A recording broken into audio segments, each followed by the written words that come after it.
Our guest today has published over 1,300 peer-reviewed articles with more than 300,000 citations. He was elected to the National Academy of Medicine and is one of the top 10 most cited researchers in all of medicine. His principal scientific focus has been on the use of genomic and digital data, along with artificial intelligence, to individualize medicine. He's also a practicing cardiologist and someone that I have been fortunate to look to for guidance and inspiration throughout my career. Dr. Eric Topol, it is an honor and always a pleasure. Thank you for the time and welcome to the show. Well, thanks, Aaron. It's great to be with you. Thanks so much for your very kind intro. Absolutely. So, I want to dive in and explore the latest advances in artificial intelligence with you, but in particular through the lens of their real or potential impact on the doctor-patient relationship. As you and I have talked about before, as a practicing physician myself, it's something that's really near and dear to my heart. So where I'd love to start is in your book, Deep Medicine, which you published in 2019, you explored how AI could make healthcare human again. And I am always coming back to citing something you wrote, which I'll quote here. The greatest opportunity offered by AI is not reducing errors or workloads or even curing cancer. It's the opportunity to restore the precious and time-honored connection and trust, the human touch between patients and doctors. What were you thinking when you wrote that? Yeah, that was in one sentence the whole thesis of the book. That is, it became increasingly clear that we were going to have ways to make diagnosis more accurate, particularly at first via scans, so they'd be interpreted, better, and that we would do a lot of things that would help us with the leaning on machines with AI. But we really should be concentrating on the overarching goal, which is let's get this patient-doctor relationship back to primacy. Let's restore it to the way it used to be in the 1970s when I was in medical school. Uh-huh. That we at that time, as you would know, because you hadn't been born yet, but back then the relationship was really precious. It was the ultimate, and it's really degraded profoundly over these many decades. I do believe that we can leverage AI, exploit its help to get us not only back to where it was, but hopefully even better. As you reflect back on that statement and the book in general, what'd you get right? And conversely, what have you been surprised by in the time since the book was published? Well, back when I was researching the book, this is now back in 2018, I spoke to all the leaders in the field around the world about do we have the wherewithal, the ways which would require multimodal AI to integrate all of a person's data, to be able to do the ambient conversation into exquisite notes and all the downstream tasks. And, do we have the ability now to do that? And the answer was absolutely not. We didn't have the ability. We had the vision, we had the expectation, but it really was only in the last year, in November with ChatGPT and March with GPT-4 and other large language models, which aren't even language models anymore. They're multimodal now, not just language, that we have actualized this opportunity. And so it was clear from doing the research that eventually we'd get there. I have to say, Aaron, that we got there quicker than I thought. And it's great because, obviously we're still very early, but you can see the exciting pluripotency that lies ahead. So then I have to ask you, since you wrote this book in 2019 about how AI could make healthcare human again. In 2011, you wrote The Creative Destruction of Medicine that talked about digital health and patient empowerment. So you've now written two books that predicted the top trends that would come to be for the next decade in healthcare. So what's the next book that you're going to write? Well, I don't know about that one yet. There was one in between about the patient will see you now, and I still am waiting Absolutely. for the patient autonomy, the access to care, the doctorless diagnosis screening capabilities to take hold. But each time in doing these books, I faced lots of very harsh critique that it was, ridiculous. How creative destruction. Why do we want to destroy medicine? Or, why do we want to give patients more empowerment? Or why do we want to use AI? And basically, eventually these things, fortunately, have shown that they can happen. They take much longer than they should. Like, for example, in the first book, I talked a lot about telemedicine and how that could really be a big help. And it required a pandemic to get us some telemedicine, even though all the infrastructure had existed for years. So we can do this. We can make AI help physicians, help patients to a vast extent. But there still is, as you know, Aaron, there's lots of resistance. There's lots of unwillingness to change is part of the medical community. And I understand that. You don't want to make changes that are not fully validated, that are not, proven to be uh, a important benefit to risk ratio, and that we can afford. Uh, but inevitably, it seems that these things take hold. With that resistance to change, where you mentioned that over the last year that the emergence of large language models has really accelerated AI faster than you even predicted in your book and what you thought was possible. Where are you seeing that either harden people's resistance to change or build bigger barriers and mistrust? Or where are you seeing that actually opening people up and bringing people along to believe that there's an opportunity for progress here? Well, I mean, I think there still is some type of sense of threat. Um, there was a recent Washington Post front page article on that clinicians feel um, intimidation, fear of the march of AI, and particularly in its new phase of large language models. Uh, but I think if there's some things that would be embraced that are tangible, palpable means, like obviously what we've discussed. If you could not have to work on a keyboard as a physician, and you could actually listen to patients, hear their stories, you know, the gift of time that the AI could synthesize all their data and tee it up for you, that you don't have to go through pages and pages of electronic records. And so wouldn't it be great if it had all the medical literature pertinent to that patient, all ready for you, crystallized, and that you avoided having to spend all this time um, at a keyboard because your conversation with the patient, with the only minor adjustment of saying what you found on the physical exam, which you did better because you had more time, and that you had this relationship restored. So I think that one is the imminent way to get a buy-in from physicians, nurses, clinicians in general. We're not there yet. There's some pilot studies, of course, going on in many places around the country. I do think this one is like a rescue mission.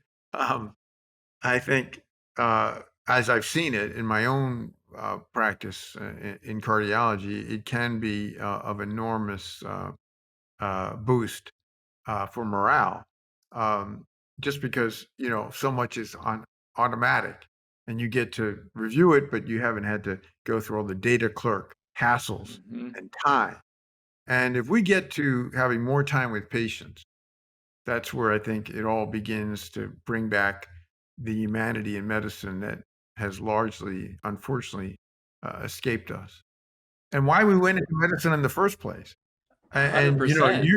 you wrote what I consider a classic editorial in Nature Medicine about how it changed your practice of endocrinology and gave you time to heal rather than to do all this other stuff that you didn't sign up for when you decided to become a physician. So that's why I'm excited, but it's really to the end goal.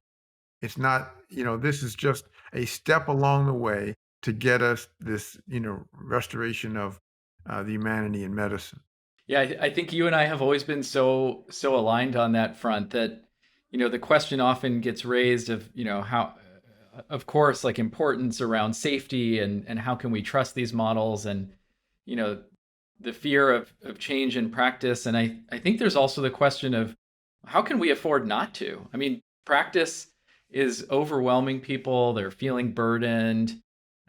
Patients are frustrated that they call up clinics and the phone rings forever, and they can't get an answer because people are drowning in paperwork, and we have endless prior authorizations. So I feel like you and I have always been very aligned on we sort of have a burning need to find solutions to these problems.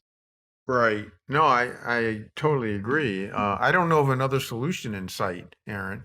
I don't know any other path we have to rely on. So, we got to go for it here. It's this or bust, and we can't let our current state of medicine go on as it's really in many ways unacceptable, dreadful in terms of the global burden of uh, the crisis of um, in medicine, across clinicians and nurses who the burnout, the depression, even to the point of the high rate of suicides.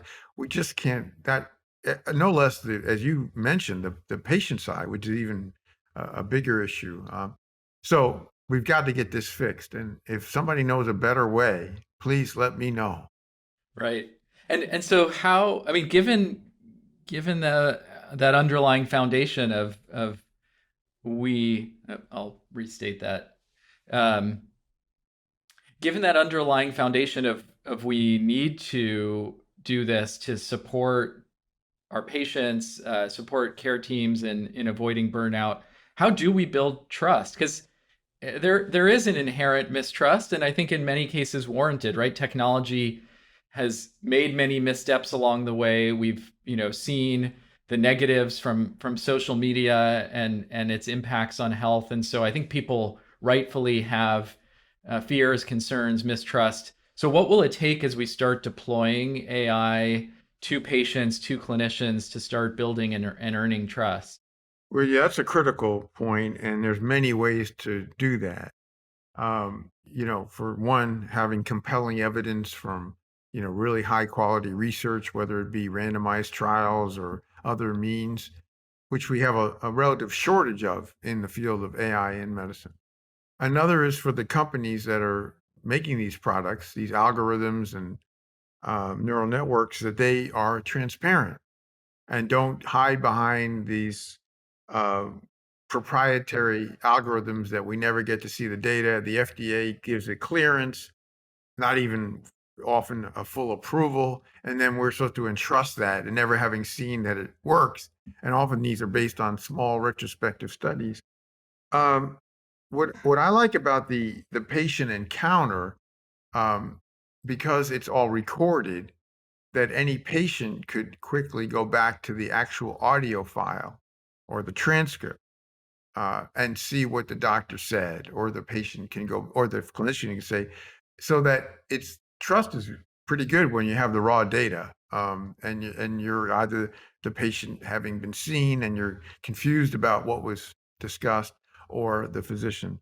Uh, that hasn't been the way it's been all these years. Doctors didn't even want to give patients their notes from their Mm-hmm. from their visits because they said these are my notes. And that's a really bad attitude because actually it's a work product that the patient has paid for. It's their note. And we have to get over that. So trust is when it's transparent. Doctors are transparent to patients, and companies are transparent to the medical community, and we have to go there because, as you say, Aaron, this is vital to make progress. I don't know if you saw there was a recent report from Bain surveying about 95 healthcare executives, talking about where they saw early implications for generative AI, and I think they largely agreed with you in deep medicine. early opportunities in relieving administrative burden and staff workflows. How are you seeing that play out? Are you seeing adoption in those spaces? Or, as you meet with people across the country, you talk with health systems, healthcare executives. Where are you seeing the most uptake and the most enthusiasm for AI?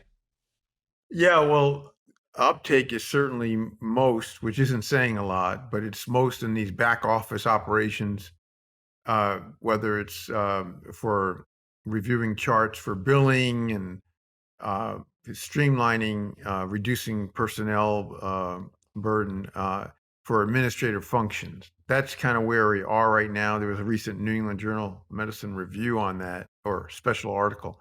We haven't gotten to the point of some of the things we discussed today. Eventually, that's, I think, inevitable. But the safe place is not with the patient frontline interactions. There's still legitimate worries about getting um, mistaken information, whether it's a doctor trying to get a differential diagnosis on a patient that's got complexity, or a patient wanting to ask questions. This whole idea of the front office, the front door for patients, they could ask the large language model anything, and only when it's beyond that do they have to bother the physician. I mean, we're not there yet on those sorts of things, and it may Mm-hmm. take a while because we've got to weed out a lot, maybe not all, but a lot of the confabulations before we can get to that. That makes complete sense. And I'm trying to also envision so a world, and I think this is what I wrote about a little bit in that Nature Medicine piece, but I'm curious your vision for the world where AI is this third person in the doctor patient relationship. Um, and we're restoring the ability for the doctor and patient to have a connection, to talk with each other, to focus on each other. What do we have to do as an industry to make sure that that remains the focus, and that as we bring AI into that sacred space, that it's done so in a way that supports that relationship and supports maintaining that as the core unit in healthcare? Yeah, this is another really difficult one because we are, as physicians, we have overlords in most places, and these overlords, all they care about is financial objectives: see more patients, read more scans or slides, more anything. They're not really caring about the patient story of getting more time with their patient, with their doctors and nurses and whatnot. So, I wrote about that in the New Yorker a few years back, just because this is not going to go well if AI is used in a perverse way, to promote financial gains and potentially even worsen where we are today. This is a big challenge. So whether we get the unity, solidarity of the medical community to not let the overlords um, proceed as they have over all these years, whether we stand up finally for patients for the first time and not let our professional societies, which largely are basically their goal is to keep reimbursement at the same level or higher. Their goals are not to stand up for patients, Mm-hmm. and that's not aligned with what we need right now. So we have a real problem. We have a tool that may greatly improve productivity, but it could have a nefarious outcome, Mm-hmm. action. If we go there, then that's we blew it. We really blew it. I hope that doesn't occur. Yeah, I hear you on that. Well, I know we only have a minute left before I let you go here. So, selfishly, I have to ask, you have the most impressive ability of anyone I've seen on the internet to consume and share the latest information. Your ability to read and capture what's out there. How on earth do you keep up? What are your tips for me and for others? How do you keep up with reading and consuming information? Well, some have thought I'm actually not a human, but an AI agent. And I have to say, I actually, didn't want to ask. I am a human, and I don't have anybody helping me do that. I do the reading and posting myself, and the Substacks, obviously myself, and that kind of thing. And the books, obviously all myself. I enjoy it, I guess, Aaron. I've always been a kind of info junkie for science and medicine ever since I was a kid. And I've done that throughout my life. I remember, at UCSF, when I was training there, I was hoarding all at the Xerox machine, copying all the articles because there was no such thing as a PDF. And when I moved from there to Johns Hopkins for my fellowship, I had boxes and boxes of copied articles that I just am an information geek, unfortunately, I guess, but it's just the way I am. And I like to share the stuff. And it used to be more fun than it is today, at least through one channel platform that you're very familiar with. Yeah, we're It's all mourning the become loss. it's becoming, high toxicity. But overall, I'll still do the reading. I may not be able to share it as much or in the same places, and that's just the way I am. I'm just kind of stuck in that mode and have been for many decades. Well, it's amazing, and I know I certainly appreciate it and follow you closely to see what you're reading, and I mean, learn from the things you're highlighting and sharing out. So on behalf of others, thank you so much for continuing to do that. It is really incredible. I know we have to let you go here, but again, thank you so much for the conversation, and looking forward to seeing your next book because I know it will predict the next 10 years. Oh, thanks. You're too kind, Aaron, but I really enjoyed the conversation, and all the best to you.